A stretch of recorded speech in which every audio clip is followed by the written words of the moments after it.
In spite of this, I've never been accused of Christophobia, but I am regularly berated for Islamophobia, and I even had a radio broadcast in California about a totally unrelated subject cancelled because of my reputation for Islamophobia. Resist it while you still can, and before the right to complain is taken away from you, which will be the next thing. You will be told you can't complain because you're Islamophobic. The term is already being introduced into the culture as if it was an accusation of race hatred, for example, or bigotry, whereas it's only the objection to the preachings of a very extreme and absolutist religion. First of all, a phobia is an irrational fear, right? When you have a religion that throughout history has tried to massacre you, invade you, that's behind the vast majority of terrorism in the country, and as a woman expects you to dress up like a ghost and not show your bonts to the world, I don't think it is particularly irrational to be a bit worried about it. Islamophobia. It really is an interesting word. A funny one, almost. And it's a word I've had to contend with quite a bit as an ex-Muslim who's openly critical of Islam. More recently, I found myself being hit with this label by people who have never been Muslim, who have never lived in an Islamic country, and who have never had to reconcile Islamic doctrine with lived reality. Islamophobia has stopped functioning as a term that describes prejudice against some people, and has become something else entirely. It's now a rhetorical weapon, one that collapses criticism of ideas into a moral crime. So in today's video, I want to talk about the word Islamophobia, where it came from, how it gained this power, and why it's become such a problem in modern discourse. Once you realize the word functions more like a verdict than an argument, its pattern of use becomes obvious. It rarely appears at the end of a debate after ideas have been tested. It shows up much earlier, often at the precise moment a conversation starts drifting beyond a proved ground. You've probably seen it happen. Someone raises a question that goes a little bit deeper than slogans. Instead of an answer, the discussion swerves. The focus shifts away from the claim and onto the speaker. Why would you say that? What are you implying? The move is subtle but effective. Whatever point was being made is now irrelevant. That's where the real effect kicks in. Once people understand this dynamic, they begin adjusting their behaviour, not because they have been convinced, but because they want to avoid the cost. Journalists learn which angles invite backlash. Academics learn which topics are safer to approach indirectly or not at all. Institutions learn to speak in vague, carefully neutral language. After terror attacks, politicians avoid even naming Islam. Do you feel like there needs to be, and should there be, a greater emphasis on hate speech from Muslim clerics in the western part of Sydney? I think, as I said earlier, what we've done is criminalise more forms of hate speech, and we've criminalised the Nazi salute. Obviously, that's in its own context. But we need to be looking at all of this, and it is really important that we have. So should there be a greater emphasis on this hate speech from Muslim clerics then? Well, Over time, a quiet self-censorship sets in, enforced not by law, but by reputation and risk. What's strange is that we don't treat other belief systems this way. There is no Christophobia or Buddhaphobia. Ideas are expected to withstand scrutiny, but once Islamophobia enters the room, that normal process collapses. This isn't simply semantics. It's about which conversations a society allows itself to have and which ones it quietly learns to avoid. Now, before we get to the next part, if you're enjoying this video so far, please remember to give the video a like, subscribe if you haven't already, and consider signing up on Patreon, which comes with a ton of perks. So how did we get here? How did a word that barely existed in everyday language end up carrying this much moral force? Before Islamophobia became common, the logic behind it was already being tested. One of the earliest and clearest examples came out of revolutionary Iran. After 1979, their new Islamic Republic didn't just demand political obedience at home, it demanded moral deference abroad. Criticism of the regime, of clerical rule, or of Islamic authority itself was increasingly framed not as disagreement, but as hostility. as an attack on Muslims rather than on power. That logic reached the West most visibly during the Salman Rushdie affair. When Iran's supreme leader issued a death sentence over a novel, the regime didn't argue about literature.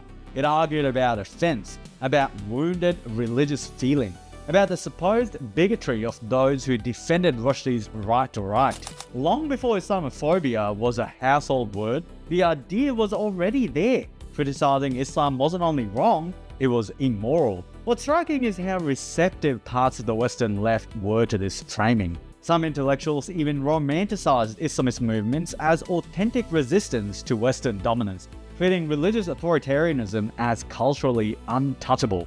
The groundwork was already being laid for a dangerous confusion. Power was recast as victimhood, and criticism was reframed as prejudice. The term itself gained real traction in the late 1990s when it was formalized and popularized in policy circles. A British report argued that anti-Muslim bias had become so severe it required a new category. But from the start, that category was expansive.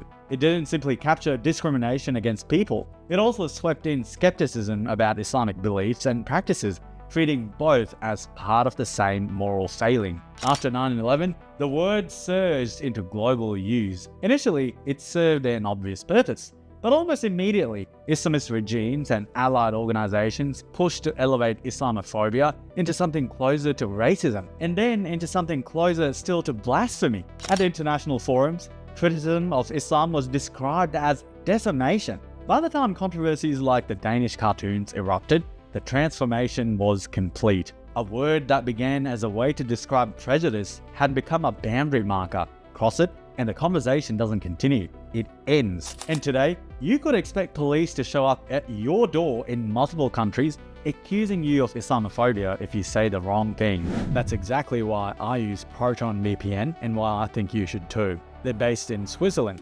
outside the reach of US, EU, UK, and Australian law. They don't keep logs and are built by the same team behind Proton Mail. When the UK passed its surveillance laws, Proton VPN became the #1 app on the App Store. Their stealth protocol beats censorship firewalls. Secure Core routes your traffic through privacy-first countries, and NetShield blocks trackers before they ever reach you. I've used Proton Mail since Australia announced sweeping surveillance laws last year, and I'm not exaggerating when I say it's now essential. If you want to protect your privacy and support this channel, hit the link below to get up to 60% off Proton VPN. You see this most clearly in education. In recent years, lecturers and teachers have lost their jobs or their safety, not for attacking Muslims, but for teaching material that touches Islamic history, art, or doctrine. At Hamlin University, an art history lecturer showed a centuries-old Islamic painting of Muhammad in an academic context with advance warning. A single complaint was enough for the university to label the lesson Islamophobic and terminate her contract. In the UK, a school teacher who showed Muhammad cartoons during a lesson on blasphemy and free speech was suspended, threatened, and forced into hiding. In both cases, institutions responded not by defending academic inquiry, but by treating offense as proof of wrongdoing. The same logic appears in law and policy. In parts of Europe, criticism of Islamic figures has been prosecuted under laws meant to preserve religious peace, with courts explicitly ruling that protecting feelings can outweigh free expression. In the UK, repeated attempts to formalize definitions of Islamophobia or anti-Muslim hatred have stalled not because discrimination isn't real, but because the language keeps drifting into vague territory that could easily be used to police speech. Even without becoming law, these definitions already shape how organizations behave because no one wants to be the test case. Workplaces absorb it quietly. HR departments treat Islamophobia as a form of racism, and once that framing is accepted, critical discussion becomes a liability. Employees learn to avoid certain words, certain topics, certain analyses. Even security and counter-terrorism policy hasn't been immune. Programs designed to address Islamist extremism have at times overcorrected, broadening their focus not based on threat, but on fear of appearing bigoted. So why does this work so well, especially on the political left? Why do so many otherwise thoughtful, well-intentioned people reach for this word so instinctively? Part of it is moral psychology. Racism and religious persecution are treated rightly as red-line evils. Over time, Islam and Muslims became tightly bound to that moral category. Once that happens, criticism stops registering as disagreement and starts feeling like contamination. The word Islamophobia acts as an alarm bell, signaling that a sacred boundary has been crossed and that outrage, not discussion, is required. Then there's the oppressor-oppressed lens. In progressive politics, Muslims in the West are often placed automatically in the victim category, while critics of Islam are assumed to be punching down. Which is ironic because there are, in fact, 2 billion Muslims around the world, hardly a persecuted minority. Regardless, Islam is treated less as a belief system with doctrines and power, and more as an extension of minority identity. That framing overrides nuance. Even ex-Muslims like myself or reformers can be cast as suspect if they disrupt the narrative. There are social incentives too. Accusing Islamophobia confers moral status. You might have seen this. It signals virtue, allyship, and belonging. In activist and online spaces, that posture is rewarded, while questioning it carries reputational risk. Add to this coalition politics and cognitive dissonance. Acknowledging illiberal doctrines conflicts with progressive self-image. Calling criticism Islamophobia resolves the tension. It protects identity, avoids contradiction, and keeps uncomfortable questions safely off limits. None of this requires malice, but it explains why the word is guarded so fiercely and why challenging it feels to many like a threat rather than an argument. So what's the way out of this? It starts with refusing the blur, with saying plainly what we actually mean instead of hiding behind a word designed to confuse. Islam is a belief system. It makes claims about morality, law, gender, punishment, and power. Those claims can be examined and challenged just like any other religion or ideology. Treating that scrutiny as a form of hatred doesn't protect people, it protects ideas from accountability. The same goes for Islamism. Political Islam is not an ethnicity, it's a political project. Opposing it is no more bigoted than opposing fascism or communism. Conflating that opposition with hatred toward Muslims is intellectual sabotage. So the fix isn't complicated.